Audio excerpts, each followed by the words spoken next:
मित्रांनो, तुमचं पुन्हा एकदा GB स्टोरी टेलर या यूट्यूब चॅनलवर स्वागत आहे. आजच्या आपल्या गोष्टीचं नाव आहे चकवा, भाग दुसरा. लेखिका प्रांजली पाटील. पण गोष्ट सुरू करण्याआधी जर कोणी या कथेचा या अगोदरचा भाग पाहिला नसेल तर तो भाग पाहूनच हा भाग पाहण्यास सुरुवात करावी, ही विनंती. चला तर मग अजिबात वेळ न घालवता गोष्टीला सुरुवात करूया.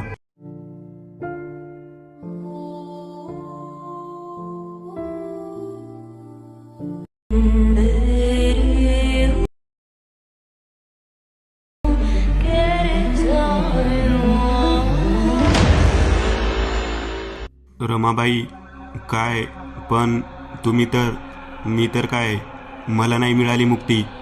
सगळ्यांना वाटत होतं की माझा मृत्यू नैसर्गिक होता, पण तसं नाही. आता हे काय नवीन? मला परत प्रश्न. मी विचार करू लागली, काय बरं असेल. चलती हो इथून. मोठा आवाज झाला. आमची वंशज आहेस म्हणून एवढा वेळ जिवंत आहेस. नसत्या वाकड्यात शिरू नकोस, परिणाम वाईट होतील. ठीक आहे, पण मला हे सांगा, तुम्ही का भूत बनल्या? मी माझ्या विचारातच विचारले. त्या गुरगुरल्या. कदाचित त्यांना राग आला असेल की मी त्यांची गोष्ट ऐकली पण नाही आणि आपलंच लावलं. पण त्या थोड्या शांत झाल्या आणि सांगू लागल्या, कदाचित त्यांना हे सांगायला कुणी भेटलं नसावं. उर्मिलाताई, या सगळ्या मागे हात होता उर्मिलाताईचा. खरंच वाटलं नाही असं. आतापर्यंत तर त्या साईड रोलच करत होत्या. साईड रोल काय असतो? रमाबाई रागावल्या. बरं सांगा. उर्मिलाताईला 2 मुली झाल्या. त्यानंतर त्यांनी मुलासाठी प्रयत्न सुरू केले. सगळे देव पूजून झाले, पण दोन्ही वेळेस मुली म्हणून सरळ मार्गाने हवं ते न भेटल्याने त्यांनी आडमार्ग वापरला. काळ, तंत्र, पण ते त्यांच्यावरच उलटलं आणि त्यांची तब्येत खराब झाली. त्यामुळे पाटलांनी दुसरं लग्न केलं माझ्यासोबत. त्यांचं माझ्यावरचं प्रेम ताईला कधीच पटलं नाही, पण त्यांनी असं दाखवलं नाही. आधी सगळं व्यवस्थित सुरू होतं, पण जशी मी पोटुशी आहे हे कळल्यावर. पोटुशी म्हणजे? मी मध्ये अडवलं. गर्भवती. त्यांना खूप राग आला. ओके, मग? पण जशी मी पोटुशी आहे हे कळल्यावर त्यांचं वागणं बदललं. त्या तुटक वागू लागल्या. डोहाळे तर दूर, जास्त बोलतही नसत माझ्यासोबत. मला खूप अपराधी वाटायचं की मी त्यांच्या संसारात मध्ये आलीये, पण मी तरी काय करणार. एकदा त्यांनी कसलासा काढा बनवून आणला माझ्यासाठी. मला आनंद झाला. गोड बोलून मला प्यायला लावला आणि मी पण मूर्खासारखा पिऊन घेतला. विचारलं पण नाही कसला ते. माहिती आहे, त्या काड्यामुळेच माझा मंदार मंदबुद्धी झाला. पण त्यांचा तर जीव होता मंदारवर. खोटं आहे सगळं, दिखावा होता. माहिती नाही का चेहऱ्यावर किती मुखवटे होते. अच्छा, मग? त्याच्या हत्येनंतर मी परत पोटू गर्भार राहिले. यावेळी पण त्यांनी तो काढा तयार केला आणि मला तो देणार तोच पाटील आले आणि पेला हिसकावून घेतला. त्यांना शंका आलेली बहुतेक. मग सगळं रामायण समोर आलं. पाटील खूप रागावले आणि त्यांना सोडायच्या गोष्टी करू लागले, पण मी मध्ये पडले. आपण मंदारला त्रास दिला, जीव घेतला, या गोष्टीचा आता त्यांना खूप पश्चाताप होऊ लागला होता. मग मला राम झाला. सगळ्यांना आनंद झाला, पण उर्मिलाताईच्या मनात काळं बेरं सुरूच होतं. त्यांनी मग मला संपवण्याचं ठरवलं. माझी तब्येत दिवसेंदिवस खालावत गेली आणि एक दिवस श्वास थांबला. लोकांना जरी हा नैसर्गिक मृत्यू वाटत असला तरी मला आणि पाटलांना माहीत होतं की मला काही अघोरी प्रकाराने मारलं आहे. माझा अंत्यसंस्कार झाल्यावर पाटलांच्या नकळत त्यांनी इथे या खोलीत माझ्या अस्थी लपवून ठेवल्या आणि खोली मंत्राने बाहेरून बंद केली. काही दिवसांनी पाटलांना पण हाल करून मारलं चांडाळीने आणि मुद्दामी विहिरीत ढकलून दिलं, म्हणजे कुणाला त्याच्यावर संशय यायला नको. जर त्यांना तुमच्याकडून सुटका हवी होती मग त्यांनी तुम्हाला इथे का कैद केलं?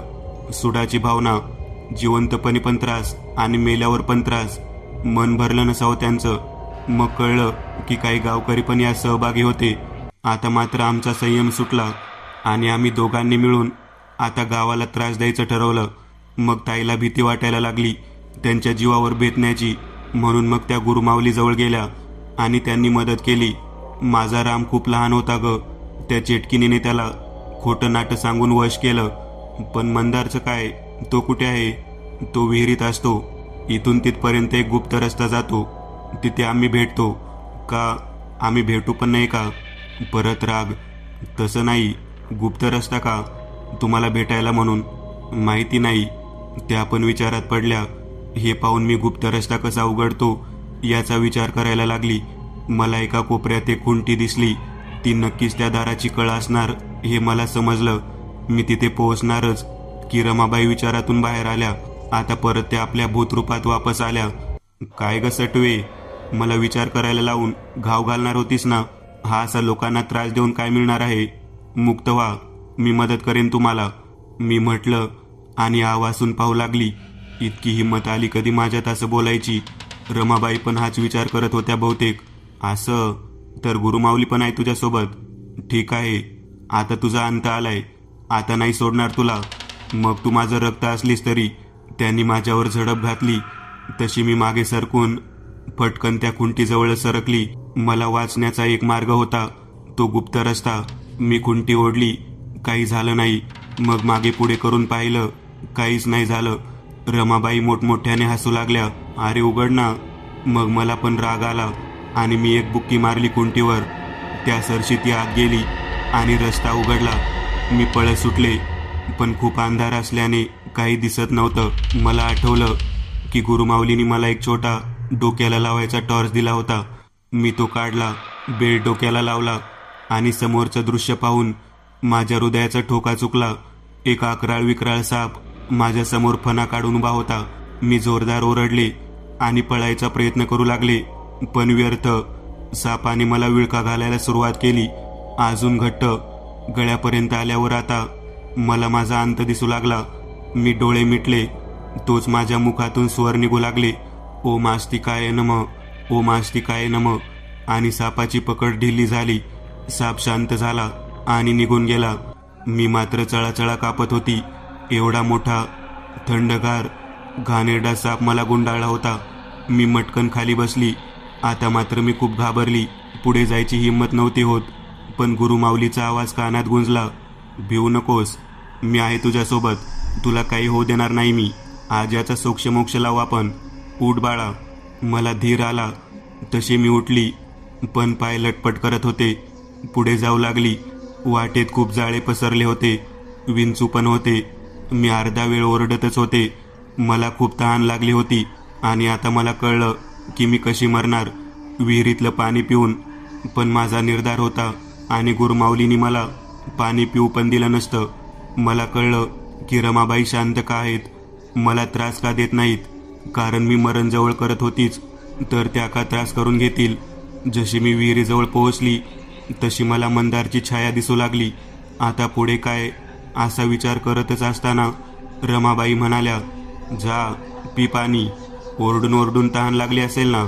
मंदार तर असं म्हणाला जसं कुणी आजोबा आपल्या नातीला म्हणतात, ये आलीस, परत भेटून आनंद झाला, आता तर पाणी प्यावंच लागेल. आणि दोघेही अट्टहास करू लागले. नाही, काही झालं तरी मी पाणी पिणार नाही, मी म्हणाले. यावर दोघंही खूप चिडले. रमाबाई आता धुराच्या रूपाने जवळ येऊन माझ्या भोवती विळखा घालायला लागल्या. माझा श्वास कोंडू लागला, पण मला याच वेळेची गरज होती. मला माहिती होतं काय करायचं ते. गुरुमाऊलीच्या मठात आम्ही या परिस्थितीची तयारी केली होती. मी पटकन फ्रॉकच्या खिशातून एक छोटी अत्तर ठेवतात तशी बाटली काढली आणि त्यातलं पाणी शिंपडलं. तसं त्यांची पकड ढिली झाली. मग एक पुडी काढली ज्यातील भस्म त्या आत्म्यावर टाकायचे होते, पण तेवढ्यात त्यांनी पकड अजून घट्ट केली आणि ती पुडी हातातून निसटली. पाण्यामुळे त्यांची ताकद कमी झाली, म्हणून आता मंदारही त्यांच्या मदतीला आला. आता मात्र मला काय करावं ते सुचत नव्हतं. माझा श्वास कमी झाला, डोळ्यापुढे अंधारी आली. मी समर्पण केलेच होते की मला विळखा सैल पडताना आणि विवळण्याचे आवाज यायला लागले. थोडी शुद्ध आल्यावर मी डोळे किलकिले करून पाहिले तर ते दोघे मूळ रूपात आले होते आणि थोडे लांब उभे होते. मला कारण कळेना. मी आश्चर्यचकित झाले. तेव्हा मला गळ्याला थंड चांदीचा स्पर्श झाला. ते ताईत जे काळ्या कपड्यात बांधून माझ्या गळ्यात टाकलं होतं त्याचा कपडा झटापटी सुटला आणि तुळजाभवानीच्या चांदीच्या पत्र्यावर उकरलेली प्रतिमा समोर आली. आणि दोन्ही वाईट शक्ती त्या बलाढ्य सकारात्मक शक्तीपुढे घाबरून नतमस्तक झाल्या. तसं मी पटकन उठले, गळ्यातलं ताईत काढलं, एक हात लांब करून ताई समोर धरून दोघांना घाबरवू लागले. दोघंही ताईतपासून लांब जाऊ लागले. मी परत भस्मपुडी काढली आणि एका हाताने कशीबशी फाडून ते पूर्ण भस्म फेकलं. इथे मला स्वतःच्या मूर्खपणाची चीड आली. मंदारने मध्ये येऊन ते सर्व भस्म स्वतःवर घेतलं. एक भयानक किंकाळी आणि त्याची आत्मा पेट घेऊन अनंतात विलीन झाली. दोघेही काही वेळ स्तब्धपणे पाहत राहिलो. पण आता रमाबाईचं काय? आपल्या मुलाला परत गमावल्यामुळे त्या माझ्यावर अजून चिडल्या आणि मी स्वतःवर त्याहीपेक्षा चिडली. मला पूर्ण भस्म एकच वेळी न फेकता थोडं थोडं फेकायची सूचना गुरुमाऊलींनी वारंवार केली होती, कारण ते सिद्धी भस्म होतं. त्यापुढे कुठलीही आत्मा तग धरू शकणार नव्हती. झालं, आता काही खैर नव्हती. मरण परत समोर दिसू लागलं. मी परत डोळे मिटणार तेवढ्यात परत आवाज मनात गुंजला, चांदीची कुपी वापर. मी परत खिशात हात घातला आणि चुपचाप कुपी काढून वाट पाहू लागले. खवळलेली रमाबाई भयंकर रूप घेऊन माझा गोगराज घ्यायला आली. मला परत विळखा घालणार तोच मी कुपी काढली आणि तिचे तोंड त्या आत्म्याकडे केले. तो आत्मा त्यात शोषला गेला. मी पटकन तोंड बंद केले. काही वेळ ती कुपी माझ्या हातात थरथरली आणि शांत झाली. मला गुरुमाऊलींनी सांगितलं होतं की काही करून भस्माचा प्रयोग दोघांवरही करायचा, पण जर काही अडथळा आलाच तर कुपी वापरायची. पण कुपीतील आत्मा फक्त बंदिस्त होऊ शकते, मुक्त नाही. मी खूप थकले होते. एक आत्मा मुक्त आणि एक बंदिस्त केल्यावर मी जरा स्थिर झाले आणि तिथेच बसले. मटकन भिंतीला टेकून ती कुपी जमिनीवर ठेवली आणि तिच्याकडे टॉर्चच्या उजेडात बघत मी मान मागे टेकवली. आणि मला तिथे थोडं मऊसर दगड लागलं, म्हणून त्या दगडावर डोकं हळूहळू आपटून स्वतःला बजावू लागले. जाशील परत कुठल्या विहिरीवर, खाशील गुलाबजाम, ऐकशील ना आता मोठ्यांचं. आणि धडाम, मी घाबरून उभे राहिले. परत तळघरातलं नवीन दार मी उघडलं होतं. थोड्या दूर मला अंधुक प्रकाश दिसायला लागला आणि एक आकृती, एका बाईची. मी कुपी तपासली, ती बंद होती. अरे देवा, हे मी काय केलं? आता स्वतःला बजावलं की संकटात पडायचं नाही. इथे तर संकट डोक्याने मारून घेतलं. आता पुढे काय? तसा परत आवाज आला, पुढे जा, मी आहे तुझ्यासोबत.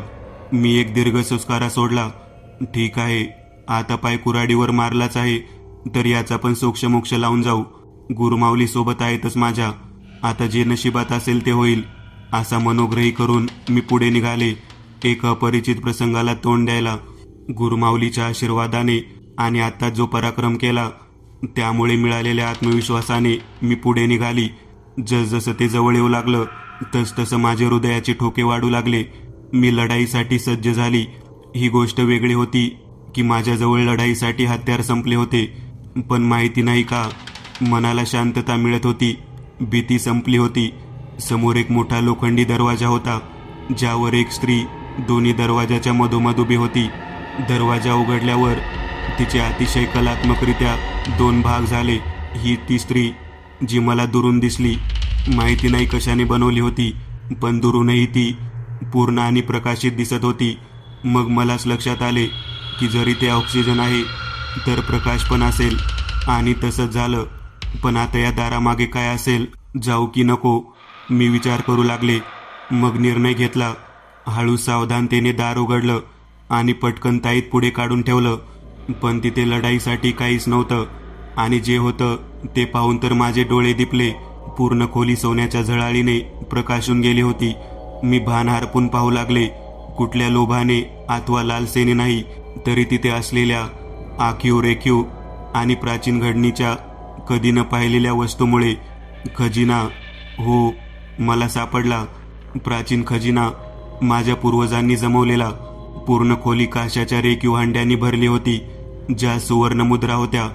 पण त्या मुद्रापेक्षा ती भांडी खूप आकर्षण होती. चांदीच्या नाण्यांचा हातभर उंचीचा पहाड होता. त्यावर अतिशय सुरेख अशी शीशमच्या लाकडाची 10 इंचाची, जिचा आधी रंग फिकट असावा पण कालांतराने पूर्णपणे काळी पडलेली, पण अजूनही आकर्षक चांदी आणि सोन्याची नकाशी असलेली पेटी होती. त्यावर 2 मोर झाकणाच्या जागी होते आणि त्यांच्या पिसाऱ्यांना बांधून ठेवणारं सुरेख नाजूक कुलूप होतं. मी पाहतच राहिले. मग चाबी शोधायला लागलीच एक मोरपिसाच्या आकाराची चाबी भेटली. चाबी मला जास्तच आवडली. पेटी उघडून पाहिलं तर खूप सगळे नाजूक, सुंदर, मी कधी पाहिले पण नव्हते अशा दागिन्यांनी पेटी भरली होती. बाजूला चांदीचे पेले, सुरई, एक नाजूक पण नक्षीकाम केलेला हातपंखा, काही नक्षीकाम केलेले ताटवाट्या, अशा बऱ्याच वस्तूचा संग्रह. सगळं अगदी कलात्मक, जणू बनवणाऱ्याने आपला जीव त्यात ओतला होता. मला माझ्या पूर्वजांच्या चॉईसवर खूप गर्व होऊ लागला. माहिती नाही किती वेळ मी ते सगळं पाहत होती. मग भानावर आली, स्वतःला सावरलं आणि जायला निघाली. आता मला घरी सगळ्यांना सांगून हा छोटा पण कलात्मक खजाना आमच्यासाठी आणि लोककल्याणासाठी बाहेर काढायचा होता. मी ते सगळं नीट बंद करून जायला निघाले. आत उजेड होता म्हणून टॉर्च बंद केलेला, पण आता जाताना परत हवा म्हणून काढला आणि निघाली गुप्त दरवाजाकडे. तो प्रवास परत ओरडण्यात गेला आणि एकदाचे निघाले बाहेर. सूर्य मावळतीला झुकला होता. मी मंदारच्या खोलीचं दार बंद केलं. मला भीती होती की रमाबाई परत यायच्या. बाहेर येऊन बघते तर सगळे अंगणात उभे होते. आई धावत निघाली नि एवढी करकचून मिठी मारली. माझ्या 1-2 पासल्या नक्कीच तुटल्या असं मला वाटलं. पण तिचा आनंदाने भरलेला चेहरा आणि डबडबलेले डोळे पाहून मला पण रडायला आले. गुरुमाऊली, मी त्यांच्या पाया पडले. त्यांनी मला कवटाळले आणि शाबासकीची थाप पण दिली. तळघरातील घटना सगळ्यांना कळल्या होत्या. गुरुमाऊलींनी सांगितल्या, फक्त खजिना सापडला सोडून. का? मी त्यांना प्रश्न केला. खजान्याबाबतीत का नाही सांगितलं? हा सर्वस्वी तुझा प्रश्न आहे बाळा. तो खजाना तुझा आहे. तू शोधलंस. लोकांची हया जाते खजिना शोधण्यात. सर्वस्व गमावतात काही आणि काही तर जीव. पण तुला तो आपसुकच मिळाला आहे. असं म्हणतात, जो खजाना ज्याच्या नावावर असतो तो त्यालाच मिळतो. तू आज निस्वार्थी, स्वतःच्या जीवाची पर्वा न करता जे केलंस ना बेटा, ते तुझ्यापेक्षा वयाने मोठे लोक पण करायला धजत नाही. म्हणून देवाकडून तुला मिळालेलं गिफ्ट समज. आणि आता मला तुझ्याकडून फक्त एकच गोष्ट हवी आहे, ती तू मला दे. कोणती? चांदीची कुपी ज्यात रमाबाईची आत्मा कैद आहे. अरे हो, सॉरी माऊली, तुम्ही सांगूनही मी भस्म पूर्ण एकदाच वापरलं, लक्षातच आले नाही. मला अपराधी वाटलं.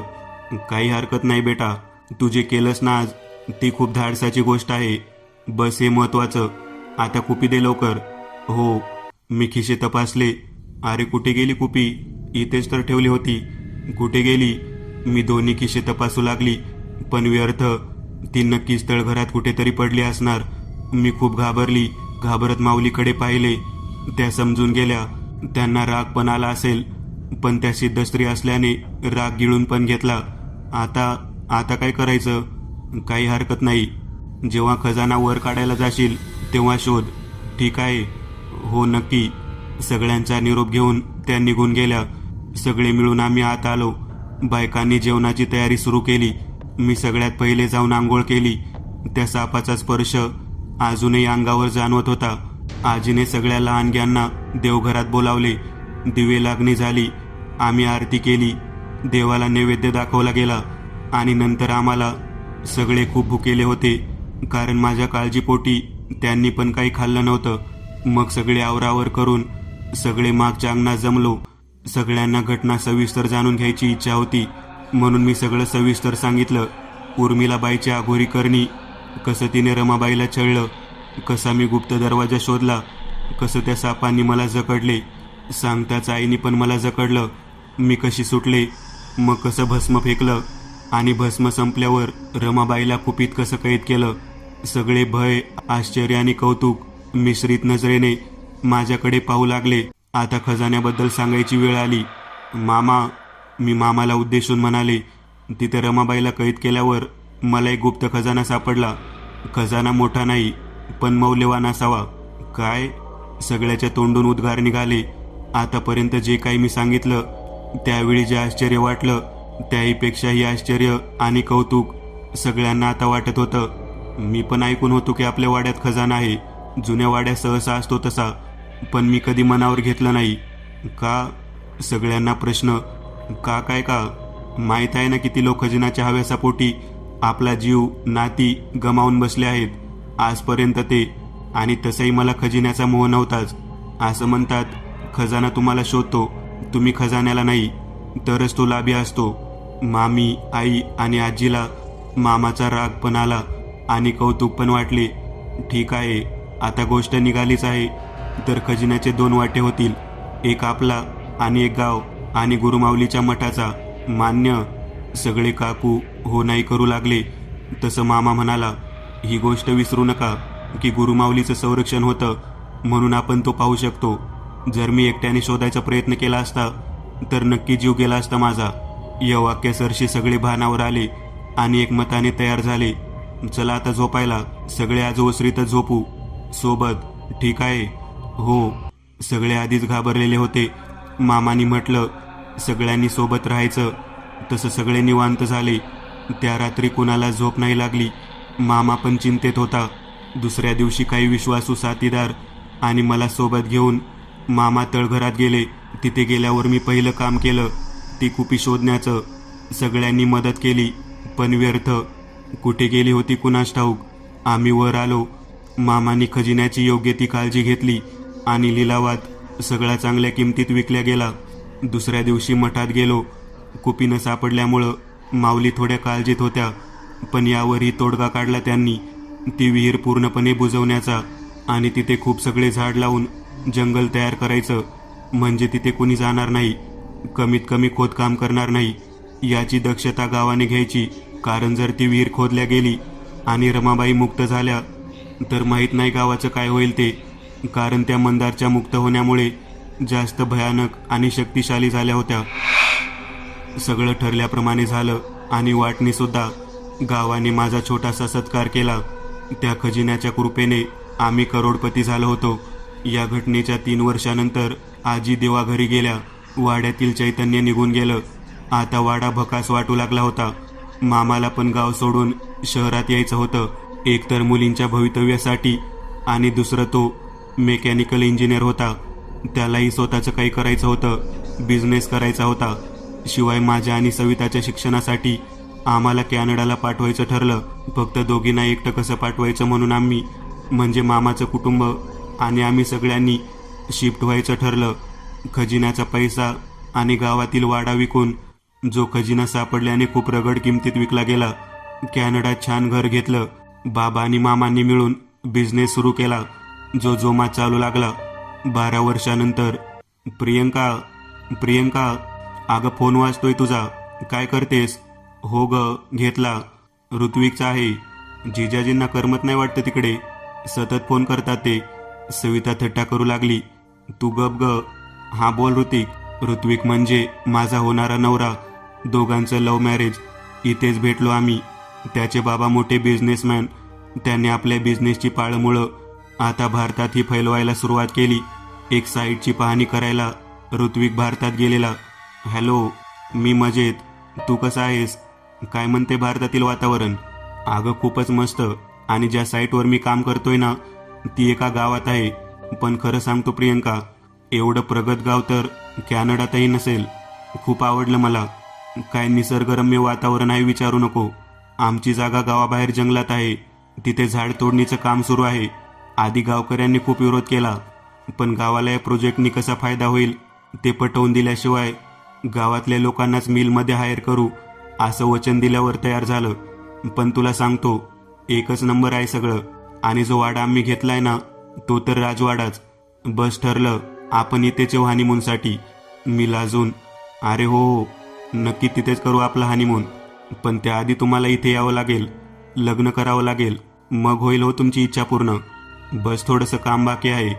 कंपनीसाठी इथे आम्हाला पाण्याची काही व्यवस्था करायची आहे. एक विहिरी लागली आहे, ती उद्या खोदणं सुरू करू. ते काम झालं की मी थेट तुझ्याजवळ. प्रियंका लाजली. काय मस्त लाजतेस ग. काय म्हणालात? हो, आलोच 1 मिनिट. चल ठेवू आता, जरा काम आहे, संध्याकाळी करतो परत. अरे तू सगळं सांगितलं, पण जागेचं नाव तर सांगितलंच नाहीस. कुठे आहेस तू सध्या? अरे हो, मी आता सध्या आहे कोकणातल्या नरसिंहपूर या गावात. मस्त गाव आहे, तुला पण आवडेल. फोन माझ्या हातून खाली पडला आणि मी शून्यात बघत उभे होते. माहीत नाही किती वेळ. मी एक नवीन चॅनल ओपन करत आहे. त्यावर तुम्हाला ॲनिमेटेड हॉरर स्टोरीज पाहायला मिळतील. त्या चॅनलची लिंक या व्हिडिओच्या डिस्क्रिप्शनमध्ये दिलेली आहे.